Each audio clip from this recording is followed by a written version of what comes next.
रोखोक Marathi news नेटवर्कमध्ये आपल्या सर्वांचे सहर्ष स्वागत आहे. तर मित्रांनो, आज आपण अशा व्यक्तीची मुलाखत घेणार आहोत जे युवकांचे शरदचंद्रजी पवार गटाचे कार्याध्यक्ष, तालुका कार्याध्यक्ष गणेश सुधीर पाटील यांची आपण खास आज मुलाखत घेऊया.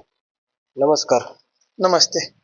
सर्वप्रथम रोखोक मराठी न्यूज नेटवर्कमध्ये आपले सर्व सहर्ष स्वागत आहे. धन्यवाद. तर मी आज तुम्हाला एक 2-4 प्रश्न विचारणार आहोत.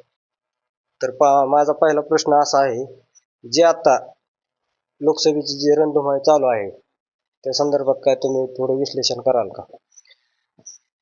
लोकसभेची रणधुमाळी संपूर्ण देशामध्ये चालू आहे, परंतु नगर दक्षिणचा जर विषय जर घेतला तर सुजयदादा विखे विरुद्ध निलेश लंके असा हा सामना या ठिकाणी होणार आहे. आणि हा सामना धनशक्ती विरुद्ध जनशक्ती असा हा सामना होणार आहे. आणि हे बोल कोणा राजकीय व्यक्तींचे नसून सर्वसामान्य जनतेचे हे बोल आहेत. आणि ही लोकसभाची निवडणूक ही सर्वसामान्य जनतेने हातात घेतलेली आहे.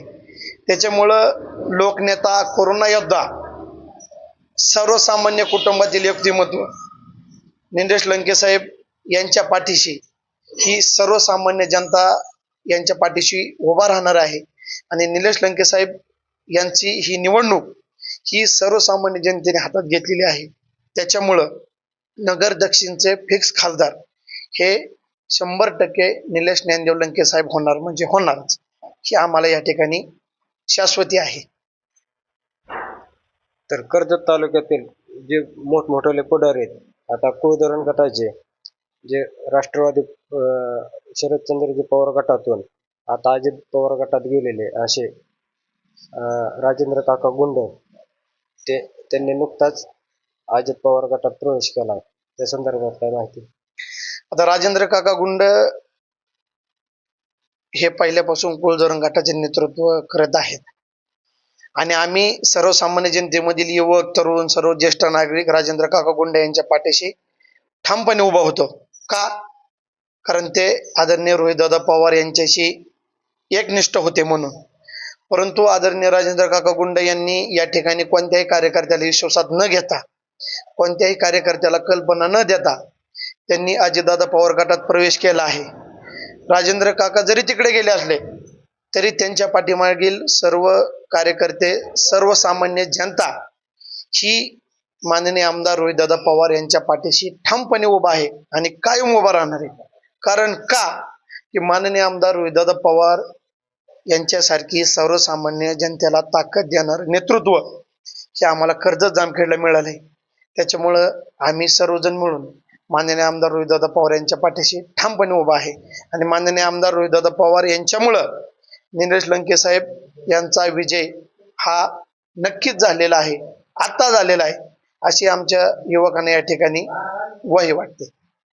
आता भीमा पट्ट्यातील जो 9 ते 10 गावांनी जो मतदानावर, जो लोकसभेच्या मतदानावर बहिष्कार घालण्याचा निर्णय घेतलाय, तो त्याचा काय परिणाम हा ह्या उमेदवारीवर होईल असं तुम्हाला वाटतं का?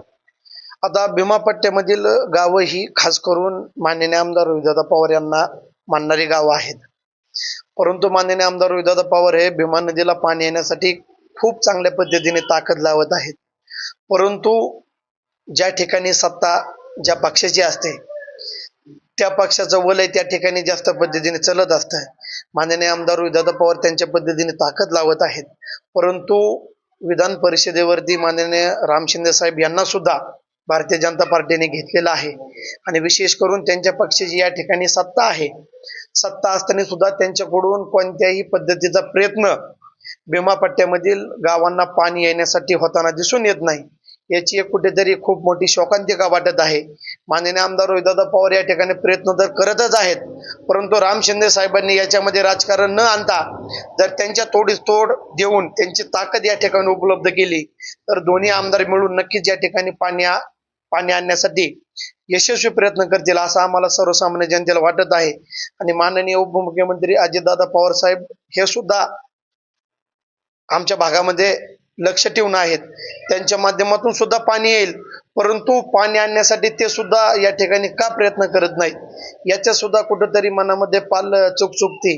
त्याच्यामुळं हा जो प्रश्न या ठिकाणी जो अडकून पडलाय, सत्तेधाऱ्यांनी जर या ठिकाणी ताकद लावली आणि माननीय आमदार रोहितदादा पवार यांची ताकद मिळून नक्कीच पाणी यायला पाहिजे असं आम्हाला सर्वसामान्य जनतेला या ठिकाणी वाटतं. आता 2 दिवसापूर्वीच मी तिथल्या जे भीमा नदी पट्ट्यातील जे गावातले जे स्थानिक नागरिक आहेत त्यांच्या खास मी थोडं त्यांच्याशी बोललो. तर त्यांचं असं म्हणणं आहे की पुणे जिल्ह्यातील जे लोकप्रतिनिधी आहेत ते फक्त पुणे जिल्ह्यापुरतेच पाणी आणतात आणि त्याच्या खाली पाणी येऊन देत नाही. आणि जे उजनी धरणातून जे पाणी खाली सोडलं जातं तिथले जे सोलापूर जिल्ह्यातील लोकप्रतिनिधी आहेत ते पाणी खेचून नेतात. आपल्या तालुक्याला 2 आमदार लाभलेले आहेत. दोन्ही आमदार असूनही आपल्या म्हणजे तालुक्याला पाणी का मिळत नाही? माननीय आमदार रोहितदादा पवार यांनी आमदार झाल्याच्या नंतर अत्यंत आमच्या भीमा पट्ट्यामधील जो अत्यंत महत्वाचा विषय बुडीत बंधारा, हा बुडीत बंधाऱ्याचं